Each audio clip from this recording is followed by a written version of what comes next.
안녕하세요. 진일근 목사입니다. 2023년 5월 25일 목요일 새벽 묵상을 시작하도록 하겠습니다. 오늘 우리가 함께 보실 말씀은 민수기 35장 22절에서 34절까지의 말씀이고요. 제목은 법보다 사람입니다. 오늘 말씀을 통해서 우리가 보실 주제는 하나님이 주신 제도와 규정의 중심에는 결국 사람이 있다는 것이고요. 또한 그것들을 위한 내 선택과 판단의 기준이 무엇인지 살펴보도록 하겠습니다. 오늘 본문 말씀을 살펴보겠습니다.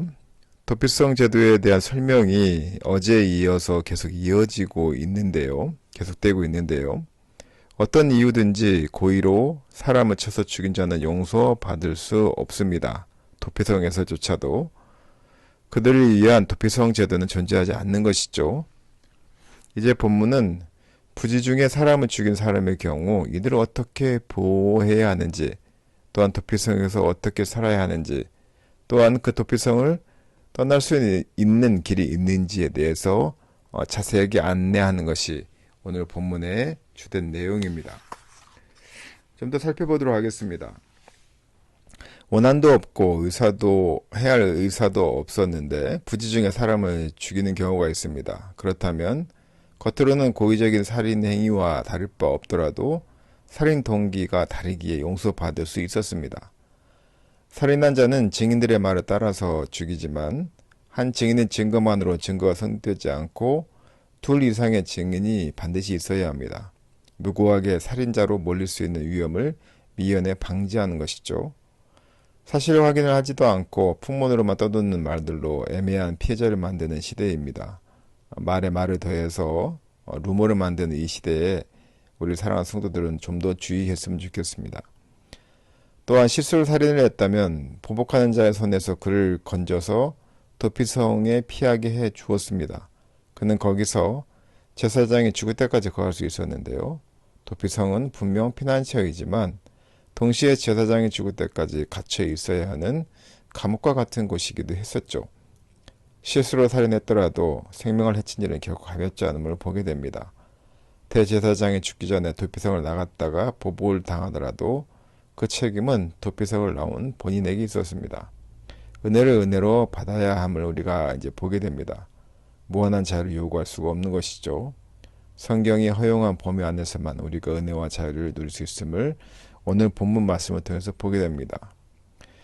살인자에게서는 속전을 받지 말고, 즉 그 죄를 대신하는 보호금, 요즘으로 말하면 보석금 같은 것을 받지 말고, 도피성에 피해 있는 자에게서도 대제사장이 죽기 전까지는 속전을 받지 말아야 한다라고 성경은 기록합니다.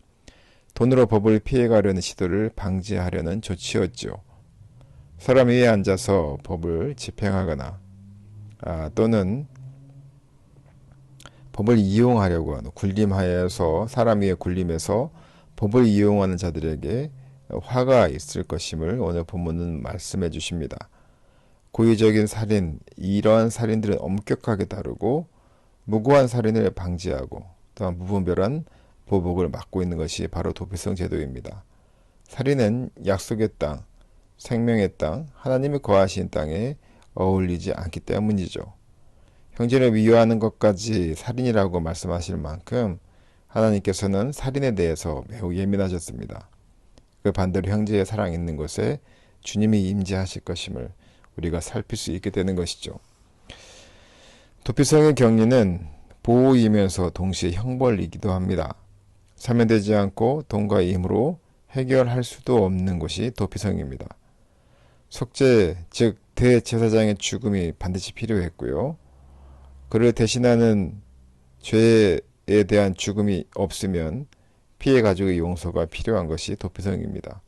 죄는 엄히 다스려야 하고 하나님의 생명과 계명은 가벼이 여겨서는 안 된다는 것을 오늘 본문 말씀을 통해서 볼 수 있는 것입니다. 우리 사랑하는 성도들, 우리가 하나님 주신 제도와 규정의 중심에 결국 사람이 있음을 아시고 우리가 오늘 어떤 선택을 하든 하나님의 뜻에 맞게 살아가는 성도 되시기를 예수님의 이름으로 축원하고 부탁드립니다.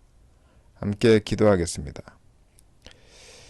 오늘 말씀을 통해서 약속의 땅의 경계 못지않게 공정한 재판에 대한 규정을 길게 다루어 주셨습니다. 고의적이지 않은 살인의 신뢰를 열거한 후에 공정한 재판을 위해 필요한 기준들과 절차를 소개해 주셨습니다.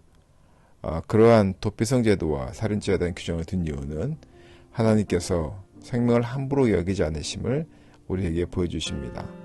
우리가 혹시 내 주변의 사람들을 말로 살인하고 있지 않은지 또는 상처를 주고 있지 않은지 우리가 잘 살펴보게 하시고, 하나님께서 주신 제도와 규정이 사람을 해치는 것이 아니라 사람의 생명을 살린 이름을 우리가 알고 기도하고 판단하며 나아갈 수 있는 우리 사랑하는 성도들에게 주님 축복하여 주시옵소서.